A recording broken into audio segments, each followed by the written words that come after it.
up as an only child on a street with literally no other kids, my best friends were TV, radio, movies, books, and toys. Some of my favorite stories were fairy and folk tales, especially stories from the Grimm brothers or Brothers Grimm, depending on how you want to say it. And one of my favorite tales was Rumpelstiltskin. So in 1995, when I heard that they were going to make a horror adaptation of an arguably already pretty fucked up story, I thought, oh, great! And then I saw it. For those of you unfamiliar with the story, Rumpelstiltskin starts off with a miller talking to the king, telling the king that his daughter has the magical ability to spin straw into gold. And the king, being a greedy motherfucker, decides that he's going to kidnap the girl and force her to do so because, after all, he's all about that bling. He kidnaps the girl, throws her in a tower, and tells her that she's got until dawn to spin an entire tower full of straw into gold. Of course, the girl doesn't have any such magical ability, and she begins to cry. At some point in the middle of the night, a magical imp shows up, and he says, I do have a magical ability to spin straw into gold, and I will do so for you if you will agree to give me your firstborn child. The girl, being a single lady and not about to have a baby anytime soon, says, sure, whatever, I just want to keep my head. And the imp goes and spins the straw into gold for her.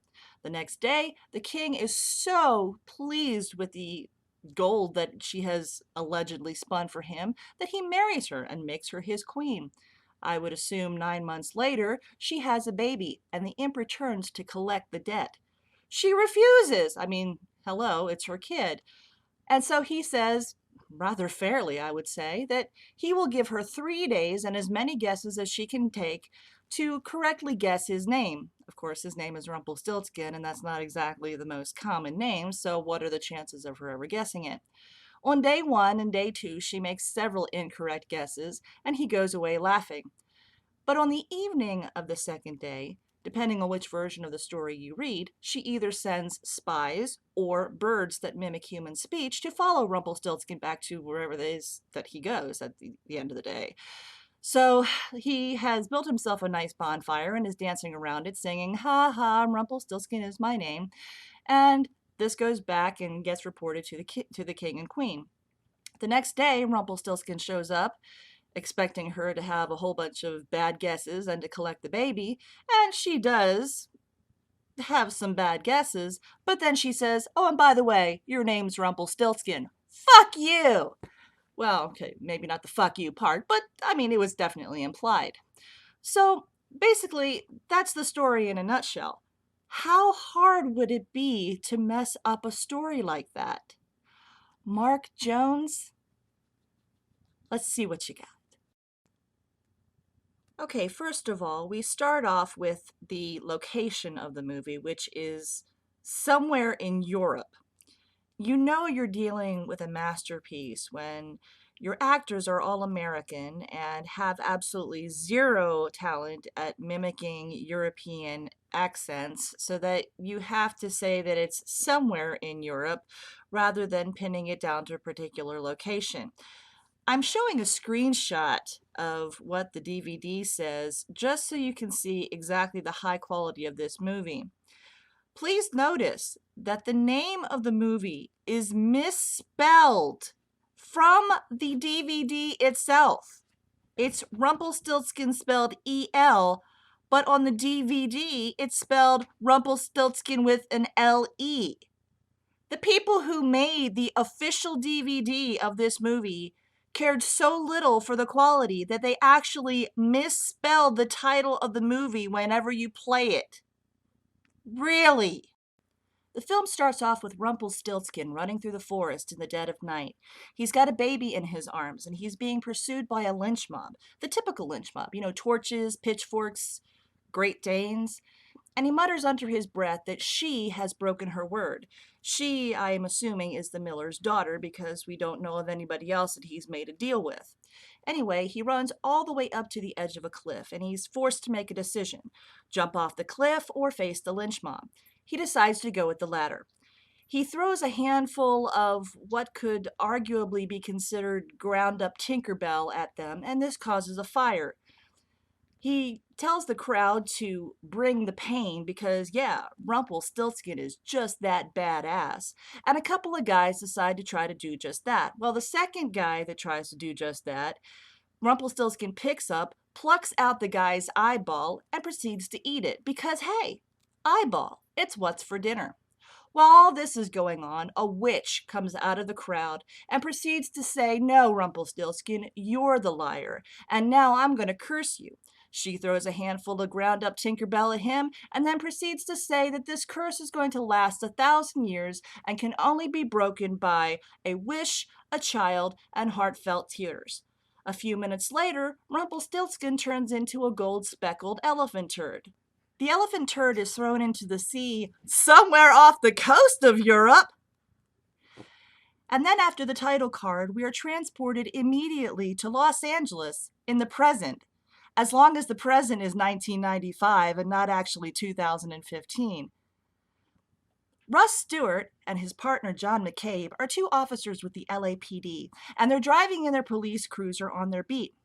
Russ's wife Shelley is 8 months pregnant, very cranky, and hasn't decided on a baby name. Now, they know they're having a little boy, but Shelley wants to name him after a flower, which, whatever.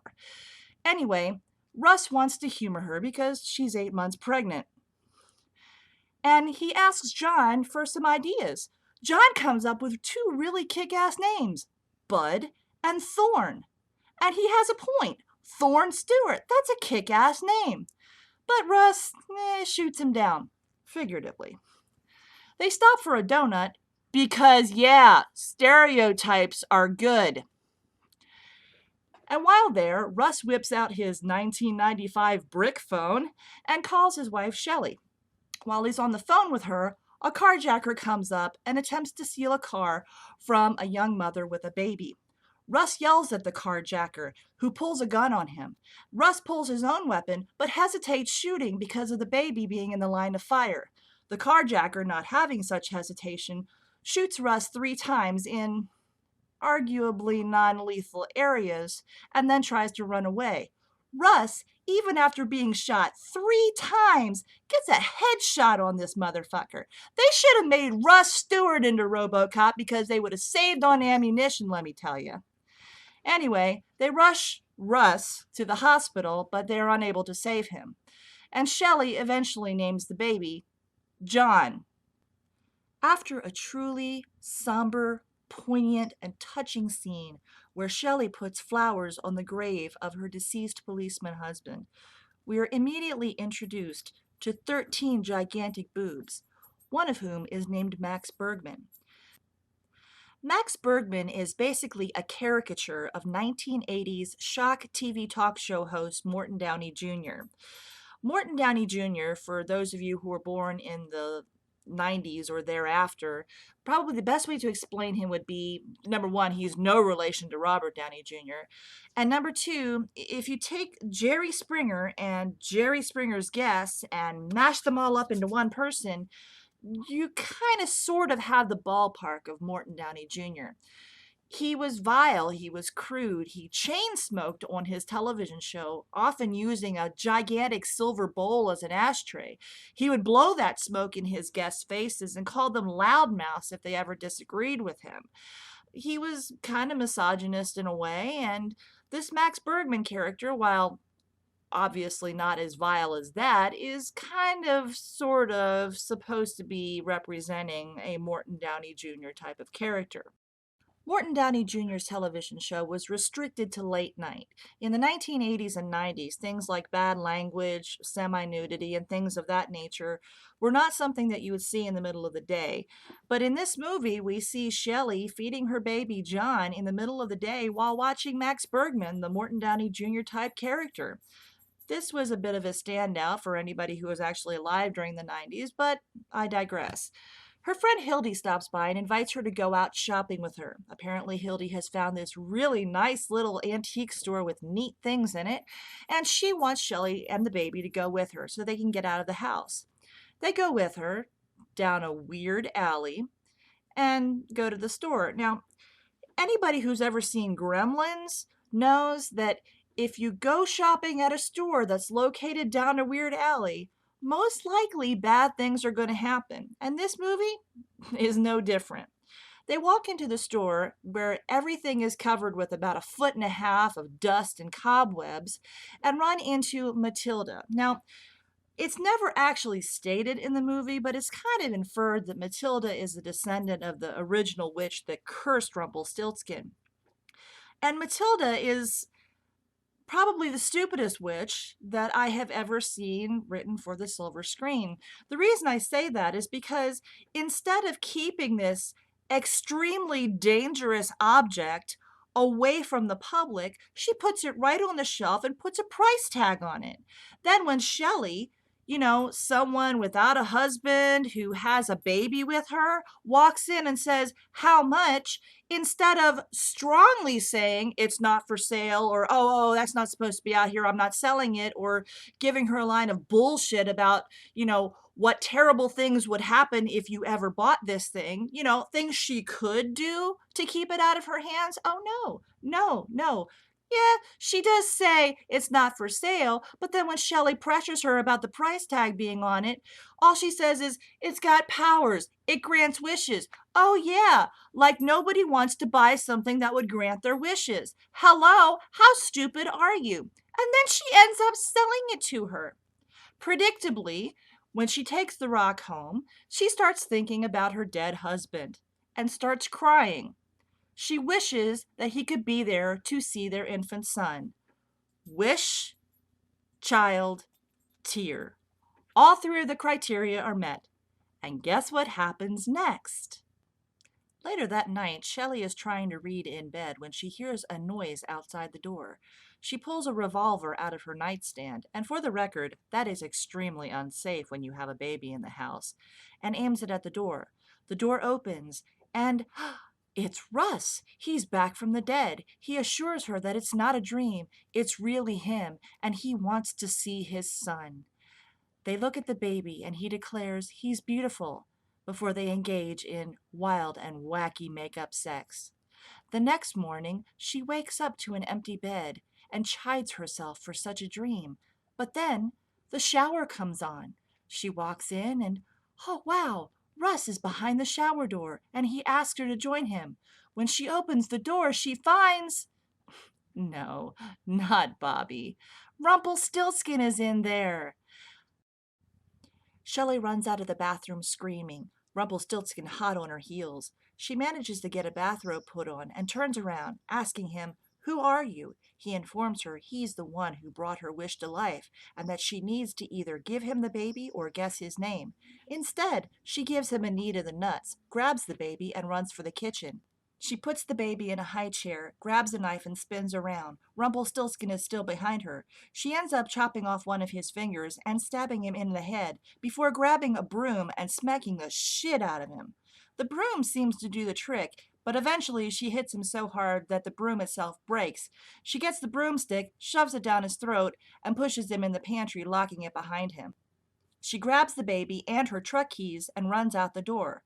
Rumpelstiltskin eventually gets out of the pantry and sees her taking off in the truck. He's intrigued by this and then jumps out of the window to chase after her. Rumpelstiltskin lands on the hood of the truck. Shelley, unlike a lot of females in horror movies, floors it, then brakes, then floors it again. So props to her. Then Rumpelstiltskin somehow disappears. The next day, the police are investigating this strange little man who has broken into her apartment and tried to steal her baby. Her cop friends assure her that they will find this rat bastard who did this, and both her cop friends and Hildy tell her that her little man is going to be safe no matter what. Hildy invites her over to her house because her psychologist friend Netta is going to be dropping some visiting for dinner. That night over dinner, Shelley says that she was so certain that this couldn't be a dream, that her husband actually was there, and that this little man actually did exist. Netta finds a fairy tale book and reads the story of Rumpelstiltskin. After Netta leaves, the dog starts acting really strange, like something's outside the door. Hildy and Shelley check, but there's nobody there, and they lock the door behind them. The wind blows ominously through an open window. Hildy goes and gets pillows and blankets for Shelley to spend the night, and the audience sees Rumpelstiltskin's face pulling an E.T. from the wardrobe. Shelley gets ready for bed when she suddenly hears the baby crying. She runs and, oh my God, the baby's not there. But when she turns around, he's right there. Hildy's got him. She just picked him up because he'd been crying. Hildy gives us a little bit of exposition, explaining that tomorrow Shelley is going to be going to Hildy's parents' cabin up in the middle of nowhere. Rumpelstiltskin breaks through the wall, and Hildy screams to Shelley to take her car keys and get out of here with the baby while she fights off Rumpelstiltskin, which is exactly what she does. Unfortunately, Hildy is no match for old Rump, and Rump breaks her neck. Then he runs out of the house and tries to get Shelley and the baby. Shelley's already gotten in the car, though, and she clips Rumpelstiltskin, breaking his arm. Or was it his finger? Really? Really? Okay, I gotta take a break from watching this movie. Tune in next week for the exciting conclusion of Terminator 4: Rise of the Imps. And no, I'm not kidding.